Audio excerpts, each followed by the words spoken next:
What happens when a prince, tired of the weight of royal expectations, steps into the bright lights of live television, only to meet a host unafraid to peel away the layers of privilege, polish, and practiced charm? What followed wasn't a polite conversation, it was a televised detonation. On that crisp morning, the set of the Lorraine show looked deceptively serene. Soft lighting bathed the cozy furniture in a golden glow, the kind meant to make guests feel safe. Lorraine Kelly sat poised, radiating her signature warmth. The audience clapped as Prince Harry entered, sharply dressed in a tailored suit, but his face told a different story. No easy smiles, no casual waves, just a tight jaw and a look that could slice through the air. He gave the audience a curt nod before lowering himself into the chair. Lorraine leaned in with her familiar smile, eager to set a friendly tone. "Your Royal Highness, welcome," she began, her Scottish lilt smooth as silk. "It's a real pleasure to have you here with us this morning. How are you feeling?" Harry shifted, his jaw tightening further. "I'm fine, Lorraine. Let's just get on with it." The words landed like a cold splash of water. The audience murmured softly. Lorraine raised an eyebrow. She'd handled countless difficult guests before, but the prince's clipped tone was unmistakably defensive. Determined not to lose her footing, she pressed on.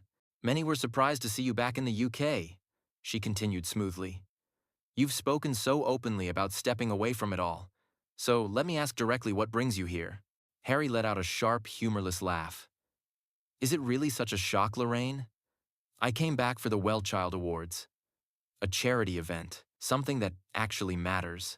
Not that it's anyone's business why I'm here, frankly." A quiet ripple passed through the studio. Lorraine's smile tightened, her tone shifting ever so slightly. "Of course, charity work is important," she replied evenly. "But you must understand why people are curious. You've made such powerful statements about wanting distance from Britain and the royal institution. Some might see this as contradictory." Harry leaned back, crossing his arms. "People see what they want to see. That's the problem, isn't it? No matter what I do, it gets twisted. I can't even breathe in London without someone calling it betrayal. Maybe the real issue isn't me being here. Maybe it's everyone's obsession with my life." The defiance in his voice was like flint striking steel. Lorraine straightened subtly in her chair. The warmth in the room began to fade. "All right," she said, her tone now firm. "Then let's talk about the other side of things. You've built a new life in America. How does it compare? How is life there versus here?" Harry smirked, almost relishing the tension. "Well, let's just say it's better. Far better. I have freedom. I have control. I don't wake up every morning to the British press tearing me apart. So yes, it's better by every measure." The air grew heavier. His bluntness had a razor-sharp edge, and Lorraine wasn't about to let it slide. "That's quite a strong comparison," she replied, her tone crisp. "So you're saying life here was worthless? That nothing in Britain mattered?" Harry leaned forward, his voice rising with conviction. "Did you hear me? I said, it's better there. Better than being suffocated here. I'm not going to sugarcoat it. People can call it disrespectful, but it's my truth. I'd rather be called rude than pretend to miss what broke me." The audience gasped softly.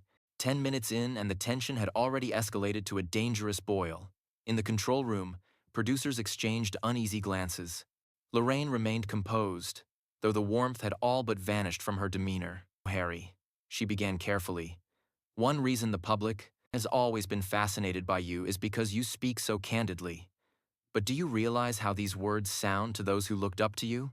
People who supported and admired you?" Harry waved a hand dismissively. "People will think what they want, Lorraine. They always have. Sympathy doesn't feed my family or keep us safe. I've done what I needed to for Meghan, for my children, for myself. If some viewers don't like my honesty, that's their problem, not mine." The arrogance was now unmistakable. Lorraine's eyes hardened. "Then let's be plain," she said. "You're here, in a country you say causes you pain, sitting in this chair. People are watching not just your actions, but how you carry yourself. Do you care about that perception at all?" Harry's lips thinned. "Not anymore. I've wasted too much of my life worrying about strangers' opinions. They never cared about me. So why should I care now?" Silence fell like a curtain. The audience shifted uneasily. Lorraine didn't look away. She locked eyes with him, unflinching. "Well," she said slowly, her tone cool. "That's certainly one way to look at it. But our viewers deserve more than contempt. They deserve honesty, yes, but also respect." Harry crossed his legs, his expression icy. "Respect is earned, Lorraine. And after everything, Britain hasn't earned mine." The studio went dead silent. The shift in the atmosphere was palpable, almost physical. What had begun as a routine morning interview had turned into something electric, unpredictable, raw, and increasingly volatile. Lorraine smoothed the papers on her lap, taking a deliberate breath, as if bracing herself for the next round. Her voice carried a subtle edge now, the softness replaced with something steelier. "Well then," she said evenly, "since you're here, and you're being so forthright, let's speak plainly about something else. There have been a lot of whispers, Harry. Stories. About your marriage. Meghan is in California. You're here in London. People are talking. Some say there's distance, that maybe things aren't as perfect as they seem." The temperature in the room seemed to drop instantly. Harry's eyes narrowed like a shutter snapping shut. He leaned forward, his tone cold. "Rumors," he said sharply. "That's all they are. And frankly, Lorraine, I'm shocked you'd bring that up. You, of all people, should know better than to feed into tabloid garbage." Lorraine didn't blink. "With respect, Harry, people are discussing it everywhere. Our viewers want to hear your response directly, not through gossip columns." She met his gaze firmly. "Are the rumors true?" Harry's voice rose a notch, disdain dripping from every word. "Absolutely not. Meghan and I are fine. We're stronger than ever. Anyone who believes this nonsense is either willfully ignorant or desperate for drama. It's insulting, really. I came here to talk about important issues, and instead I'm asked about made-up fairy tales." The audience exchanged uneasy glances. Lorraine pressed her lips together, studying him like a surgeon preparing for a precise incision. "Harry," she said softly but firmly, "the fact that you're so defensive suggests the rumor struck a nerve." Harry shot her a glare that could have shattered glass. "You don't get to psychoanalyze me on live television, Lorraine. You don't know my life. You don't know my marriage. What you're doing right now isn't journalism. It's character assassination dressed up as curiosity." A murmur rippled through the crowd. Lorraine inhaled, slowly, unshaken. She pivoted. "All right then. Let's talk about something else. Your book, Spare, made headlines worldwide. You revealed intimate details about your life, your relationships, your grievances. But critics say it didn't sell as strongly as expected after the initial surge. Do you think the public might be losing interest in your version of events?" Harry's laugh was hollow, edged with contempt. "Losing interest? No, Lorraine. The truth is, they didn't understand it. My story isn't simple, it's layered, complex. When you try to educate the world about trauma and legacy and systemic issues, not everyone is intelligent enough to grasp it." A sharp gasp spread through the audience like a wave. Lorraine tilted her head, her expression tightening. "So you're saying your book didn't perform because your readers weren't intelligent enough?" Harry smirked, his tone practically daring anyone to challenge him. "If the shoe fits." The audacity of the remark was like a match hitting gasoline. The studio buzzed with shocked whispers. Lorraine's patience was fraying. Her warmth had melted into a crisp, cutting professionalism. "Harry, do you hear yourself?" she said sharply. "These are the very people who supported you, who bought your book, who cared enough to listen. And your response is to insult their intelligence?" Harry shrugged, utterly unbothered. "I'm not here to pander to anyone. I'm here to tell my truth. If some can't handle it or don't understand it, that's their problem, not mine." Lorraine leaned forward, unwilling to let him retreat behind defiance. "Then, let's address the monarchy. You've spoken endlessly about breaking free, rejecting the system. And yet so much of your platform, your relevance, your career still leans on that connection. Do you see the contradiction?" Harry scoffed, almost spitting the word. "Contradiction. The monarchy is irrelevant to me. I don't wake up thinking about Buckingham Palace. I don't dream about William or Charles. I've moved on. What's hard to grasp about that?" Lorraine's voice sharpened. "And yet here you are in Britain, still talking about it, still profiting from it. Still tied to it, whether you admit it or not. Harry's jaw clenched, his words cutting like knives. You think I need them? I don't. I'm free of that circus. I'm not their puppet anymore. Whatever fame or money people think I have because of the monarchy is irrelevant. I've carved my own path. Lorraine let the silence stretch deliberately, letting his words hang in the air like smoke. Then she struck. Harry, you're not a prince anymore. That was your choice. But the way you sit here today, defensive, arrogant, dismissive, it doesn't look like freedom.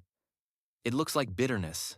Many believe this behavior stems not from independence, but from envy of William. Envy of Kate. That's what people see. Do you deny that? The studio erupted in whispers. Harry froze for a fraction of a second, the hit landing squarely.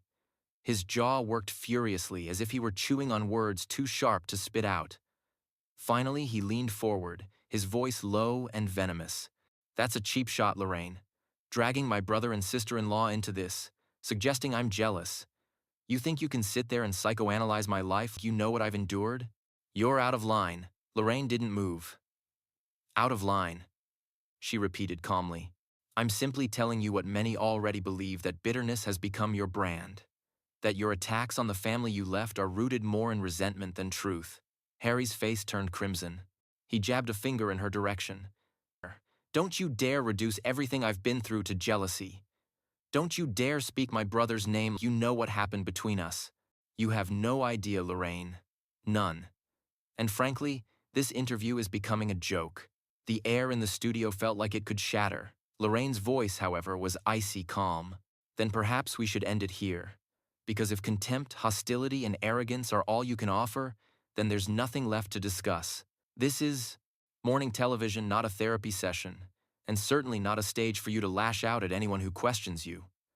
Harry's eyes burned. Because I won't sit here and be spoken to like this. Not by you. Not by anyone.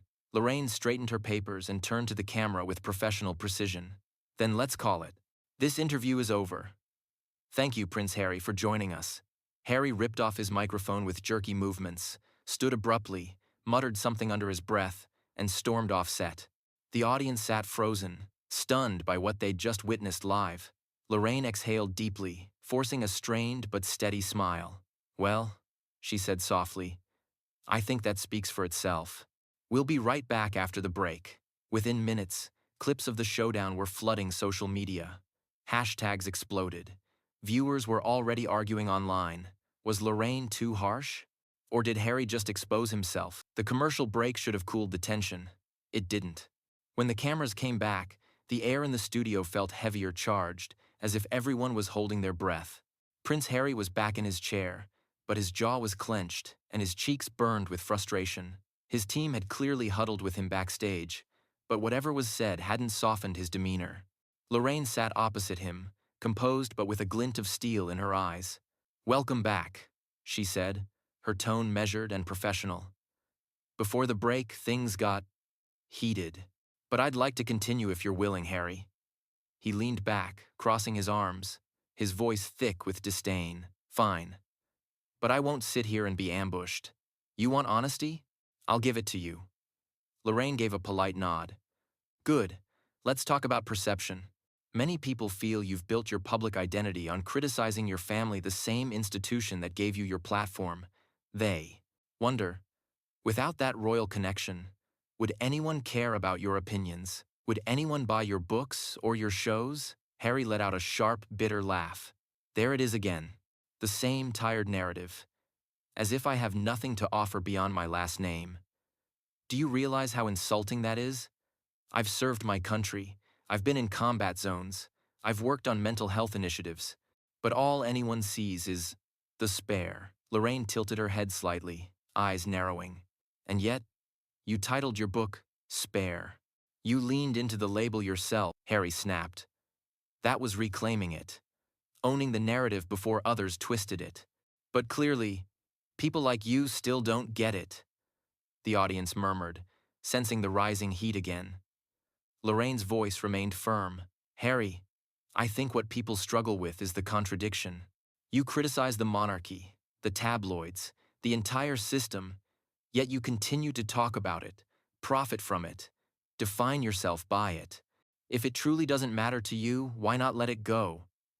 Harry's voice sharpened, frustration spilling over. Because letting it go doesn't erase the damage. Do you think I can just move to California, plant some avocados, and forget the years of manipulation and lies? No, Lorraine. Some wounds don't heal just because you want them to. Lorraine leaned in, her voice rising just a touch. But at what cost? Every time you speak out, every interview, every chapter you reopen those wounds. Not just for yourself, but for your family. Doesn't that matter to you? Harry's eyes blazed. He leaned forward, his voice thundering through the studio. Don't lecture me about family. Where was that family when Megan was suicidal? Where were they when I begged for support and protection? They left us to fend for ourselves. So don't you dare ask me to worry about their feelings when they never cared about ours. The room went heavy. The audience sat frozen. Lorraine didn't blink. Harry, nobody is dismissing the pain you've described, she said calmly. But the way you speak, the arrogance, the way you dismiss anyone who questions you, it alienates people. You don't just sound hurt, you sound bitter. Bitter? Harry repeated, his voice rising. I'm not bitter. I'm realistic. I've seen what that institution does. It chews people up and spits them out. If telling the truth makes me sound bitter, then so be it. Lorraine folded her hands, her expression unyielding. And yet some argue it's not truth you're telling, it's your truth. Selective, curated, profitable. Because every time you speak, it's tied to a book deal, a streaming contract, a stage. Doesn't that make it performance, not truth? Harry's hand slammed against the arm of his chair with a sharp crack. The audience flinched. Enough with the lectures, Lorraine. You sit there on your cushy morning show pretending to care about truth, but all you want are headlines. You're no different from the tabloids you pretend to condemn. The studio went deathly quiet. Lorraine's voice sliced through the silence like a blade. The difference is, Harry, I don't profit from painting myself as a perpetual victim. I ask questions. You, on the other hand, attack anyone who doesn't bow to your narrative. Harry's mouth twisted into a sneer. You think you're clever, don't you? Sitting there pretending you've got me cornered. But you're just another cog in the same machine I've been fighting my whole life. The only difference is, you do it with a smile and a Scottish accent. Gasps erupted from the audience. Lorraine didn't flinch. Her voice remained calm, but now it carried the weight of someone who'd had enough. And you, she replied, are a man so consumed by his own anger that he can't see the damage he's causing to himself, to his family, to his legacy.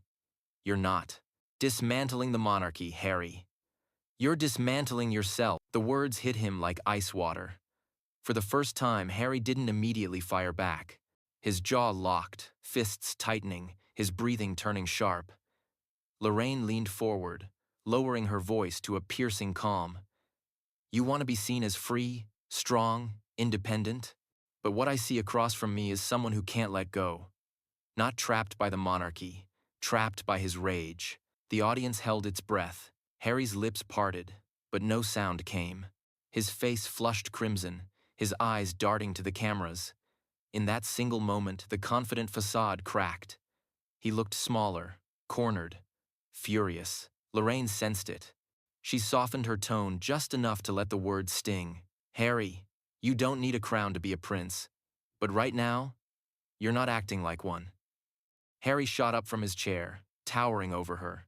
The audience gasped collectively as he tore off his microphone for the second time, his voice trembling with fury.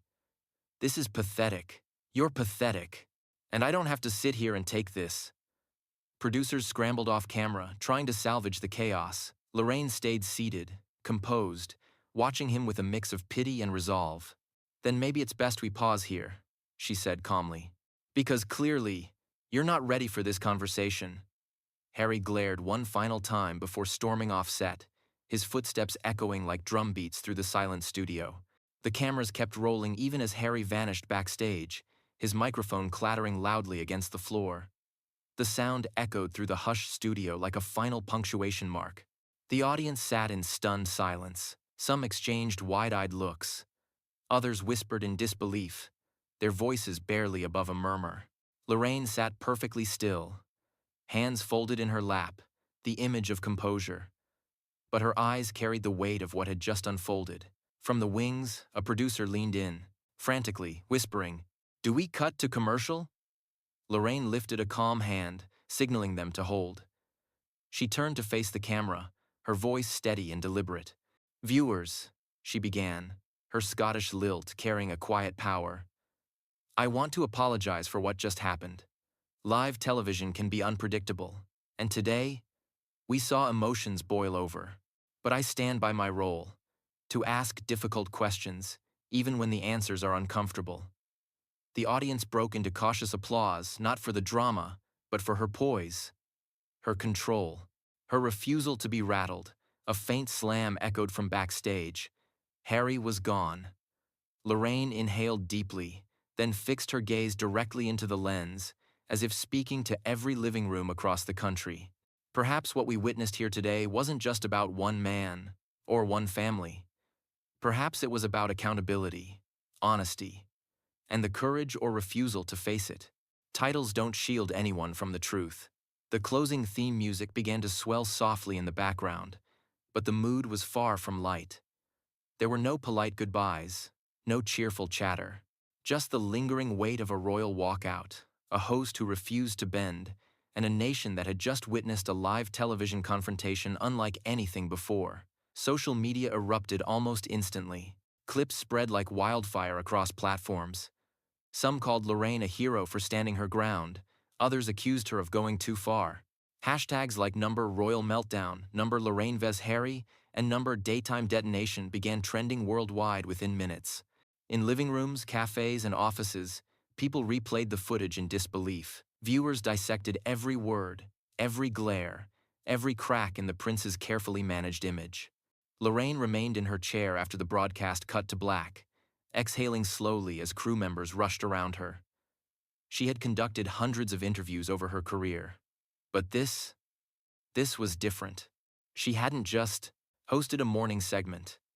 She had presided over a cultural flashpoint, one that would be discussed for years. Later that day, headlines screamed across tabloids and news sites alike. Prince Harry storms off live TV. Lorraine Kelly stands her ground in explosive interview. A royal image shattered on air. Pundits began weighing in before lunchtime. Body language experts analyzed his posture. Commentators debated her questions. Royal insiders whispered about what this might mean for the Sussex image. And millions of viewers had one question hanging in the air like smoke. Did Lorraine go too far? Or did Prince Harry simply reveal his true colors on live television? As debates raged online, Lorraine's calm sign-off replayed endlessly, becoming an iconic clip in its own right. She hadn't shouted. She hadn't flinched. She had simply let the truth and his reaction speak for itself. The interview that began as a standard morning chat had ended as a historic showdown. A collision of ego, pain, and defiance played out for the world to see. And one thing was certain. This was no longer just another celebrity interview. This was the moment that would follow him long after the cameras stopped rolling.